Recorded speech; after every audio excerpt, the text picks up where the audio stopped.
I'm just gonna show you pictures, screenshots, and then you decide whatever you want in your life, in your corner. Look at this, Sydney to Rio de Janeiro, from Australia to Brazil via Los Angeles. Oh, by the gods of creation of the globe. Oh, the Gleason map made after, no, scientifically and practically correct British Empire, and also the air map. Of course, it makes sense. It doesn't make sense here. It doesn't make any sense. Wow, sense on the spinning ball Earth with curved water on the exterior of a sphere, 70%, but it does make sense here. Sydney to Rio de Janeiro, and the biggest city connecting after you cross the major Pacific Ocean, and then from the western coast of the States, you go, because it's like halfway. So Los Angeles is exactly halfway between Sydney super and Rio de Janeiro super, big cities. Gosh, it makes so much sense. Let's see more. Oh, here's a comparison. So you see the Mercator map, which is, and then you see, the globe. So yeah, doesn't make any sense. Why would you go all the way up and then like that? Why don't you just go in a straight line and you stop somewhere if you need, like in the middle of nowhere in the French Polynesia, for example, in the Pitcairn Islands or whatever? Go in a straight line, man. Especially because we have like free energy with planes. No, I know it's easier. Yes. No, yes. No, yes. Okay, let's go. So this is Taipei to Los Angeles. 12 hours, that's a lot. We go North Pacific Ocean, but when you have an emergency landing, I do not understand why do you do the emergency landing in Alaska. I see. Because you go from Taiwan with Taipei, Taipei, Taiwan, you go in a straight line because a straight line is the logical way. It's like the shortest distance is a straight line. And of course, if you have to make an emergency stop in the middle of nowhere, Alaska is a good stop because, the United States of America. So civilization there. So you go from Taiwan to Los Angeles. Now it makes perfect sense. Why? Because like here on the globe, Alaska is very far away. So why do you stop in Alaska? You should go in a straight line. Why do you go in Alaska? Because it is exactly in the middle of the, land. So that's land. I mean, honestly, it's better to stop in Alaska than to stop in Russia. In many ways, right? Especially if the flight is American. So yeah, it makes sense. Hey, Hong Kong to Los Angeles, also in the North Pacific Ocean, very important cities. Let's see. Of course, if something happens in between the flight, and especially if the flight is from America, for example, you stop in Alaska because it's American territory, in a straight line. It makes so much sense. But look where Alaska is on the globe, spinning in space with 70% curved water on the exterior of a sphere at 1,000 miles per hour. Oh, scientifically correct. It's part of the British Empire. So, Chicago to Doha, the big city, also a very major flight. And in a straight line, it goes through Portugal and Spain in Europe. Let's see. Of course, if you have to do a major stop, you do it in a big capital city of the world, Moscow. Makes sense because Moscow is exactly on where the straight line is, and you have a big capital there, Moscow, so you're definitely in good hands there.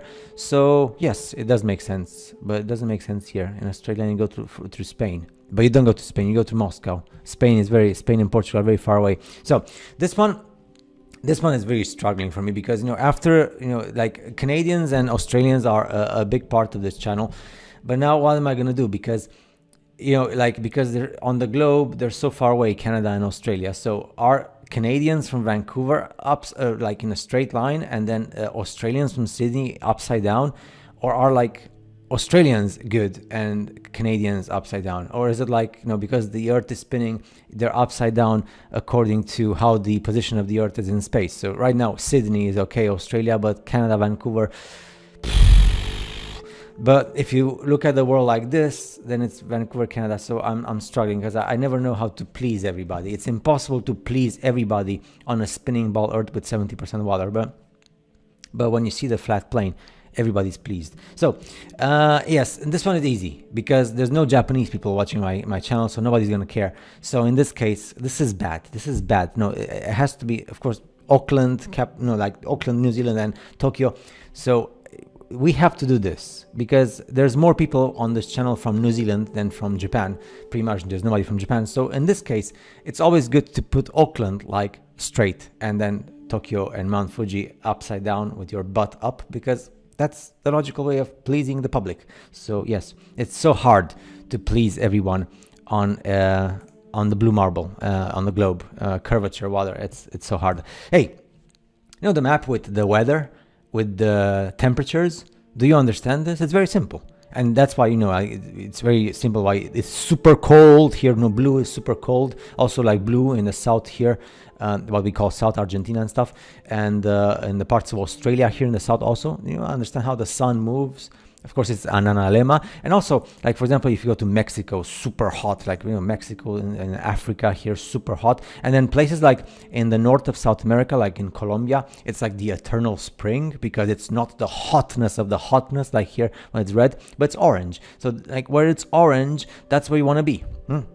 Of course, in America, there's also like in places like in the west, so super hot. And then in the east, it's still better to live than like in parts of like Greenland. I mean, it's way better. Look at like the north of Europe. Like look at the UK, man. Like in Scandinavia, green. It's cold there, and that's why the south of Europe in the Mediterranean, it's like orange type. So it's like really nice to live.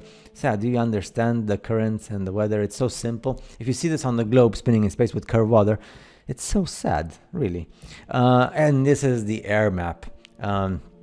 Used all the way until 1945, until the Second World War. Nobody cared, like, all the countries and the military and the aviation, nobody cared about the globe. Everything was in the scientifically proven correct Gleason map, and also the size of the continent. Look at Greenland with Africa, God, by the gods of creation, Africa, South America, and Australia. And we don't even know Australia because like there's fences on the land, so you're not allowed to go in a straight line, even on the land, to see where it takes you. So Australia is definitely connected via land with the other parts. And and gosh, Europe is so tiny compared to the rest of the world.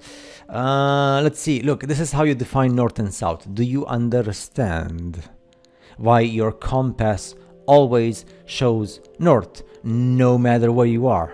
And once you approach the edges of what we call the ice wall, that's when the compass goes cuckoo, cuckoo, and spins because you're so far away from the central part of this world, and you're approaching the edges between this world and the other world that also has a central magnetic north, what we call it, right? So that's why the compass goes psh, because there's like several magnetic fields interacting. That's why the closer you are to the north, the central part, like if you're like in the North American continent and South America and like Africa and stuff, you're close.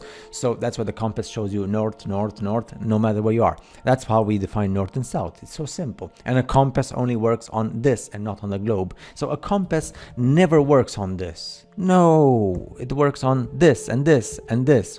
So remember this map, from the 16th century, showing Antarctica with green and other animals and giants and titans and what the people of the 1500 knew. And this is awesome, when it came out. And it's exactly like the Gleason map. So it came out 400 years before. Super amazing stuff. New standard map of the world.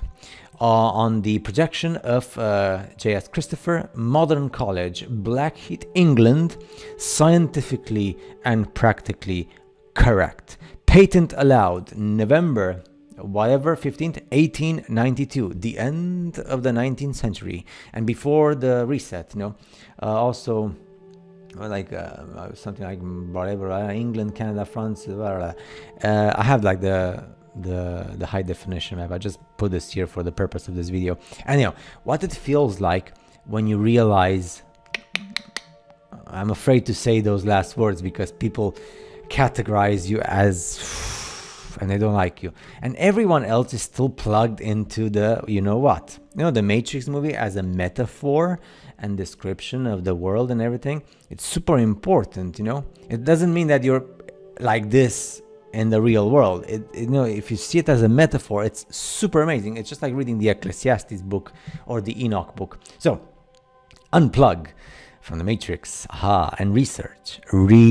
Hey, don't research those two words in the end with the F and Earth, because they're gonna say, oh, look at this guy, he's so weird. Research the spinning ball Earth in space with curved water at 1000 miles per hour and 70% curved water on the exterior of a sphere, and then you will understand I'm not telling you to research what you don't like, which is FLAT, Earth. Research this.